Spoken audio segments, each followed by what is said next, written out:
o'clock tour is starting. Gather round. Everyone here? Yes. Yes? Okay, good, we're going. The first tower, the Tower of London, was built by William Conqueror as part of the Normandy conquest in 1078 CE, 2,000 years ago. I think your math is wrong. I don't want your sass. Let me talk. Now, where was I? Yes, the basics. The tower is guarded by us, beef-eaters. We are called that because back in the day, we were paid in beef because we love beef. And it was a bit pricey back then.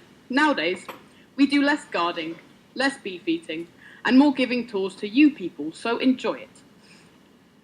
Originally used as a fortress for royals when they needed the protection, the Tower of London was at first built out of wood and is clearly next to the River Thames. Now, as you hear me talking only about this tower, you have probably assumed there is only one tower.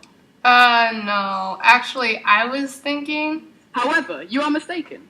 The Tower of London encompasses several different towers, with the two most famous being the White Tower and Bloody Tower. The White Tower is the central main tower, which is currently north of us, while the Bloody Tower is the tower we will be visiting right now. Come on, guys. We have 3 flights of stairs to go down.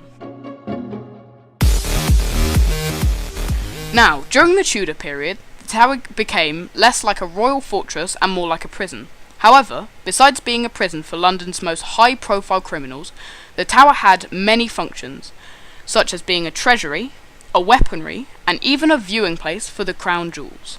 Let's keep going, guys, so we can get to the interesting part, prisoners.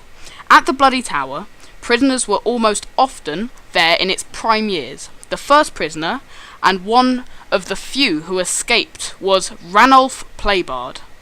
Ranulph was the Bishop of Durham, and was held in 1100 CE. He escaped by sneaking a rope in a wine casket into his prison cell and climbing out.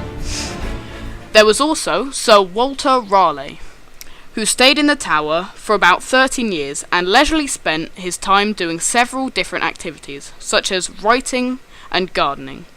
Lastly, there was Colonel Blood, a daring man who attempted to steal the crown jewels. Colonel Blood only had a short stay because of how much the king liked him, and even got some land when he was re-released. Look closely and you might see a few ghosts floating around.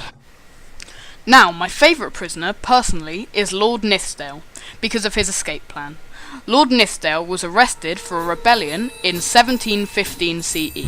Lady Nithsdale was very upset when she heard about this, and formed a plan.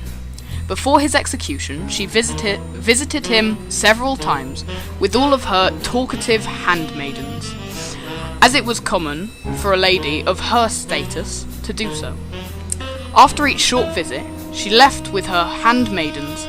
However, on the last visit, Lord Nithsdale was snuck out of the prison, disguised as a handmaiden. Once he and the Lady Nithsdale were safely out, they escaped to Rome, where they lived peacefully for another 30 years. Now, let's go back outside to learn about executions.